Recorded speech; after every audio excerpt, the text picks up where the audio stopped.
अस्सलाम वालेकुम दोस्तों, उम्मीद है तव्हां सब ठीक हूंदो, मज़े में हूंदो। वरी तव्हांखे ॿीहर तव्हांखे ख़बर खां आगाह कंदा हलूं त अॼु असांजो टॉपिक आहे ज़ार ज़िंदगी जे टॉपिक ते कुझु तव्हांखे ॼाण हासिल कराईंदासीं। तव्हां सम्झी त विया हूंदो कंहिंजे बारे में तव्हांखे ॼाण ॾींदासीं।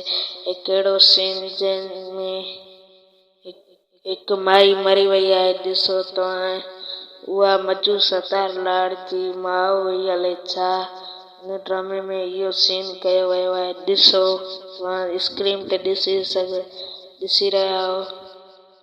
ऐं दोस्तों, असांजे चैनल खे सब्सक्राइब कयो, लाइक कयो, कमेंट ज़रूरु कंदा, जीअं असांखे ॿुधायो त कहिड़ी तरह जा असां वीडियो ठाहियूं। सो दोस्तों, ही ॾिसो सीन तव्हां स्क्रीन ते ॾिसी रहिया हूंदो। ज़ार ज़िंदगी जो सीन आहे। तमामु सुठो बहितरीन ड्रामो आहे। हिन में सिंध जा नाले वारा अदाकार कमु करे रहिया आहिनि। सो दोस्तों, तव्हां ॾिसी सघंदा हूंदो असद कुरैशी, सैद निसार शाह, बिल्कुलु पत्थर दुनिया जी टीम आहे। पत्थर दुनिया जो डायरेक्टर आहे नूर ज़हूर साहब। पत्थर दुनिया ड्रामो नूर ज़हूर साहब ठाहियो हुयो ऐं ही ड्रामो बि नूर ज़हूर साहब ठाहियो आहे। पत्थर दुनिया में बि इहा ई टीम हुई, हिन ड्रामे में बि इहा ई टीम आहे। सो दोस्त, हिन ड्रामे में बि अहिड़ा ई कैरेक्टर कया विया आहिनि। चोरी फसाद इहो ई आहे।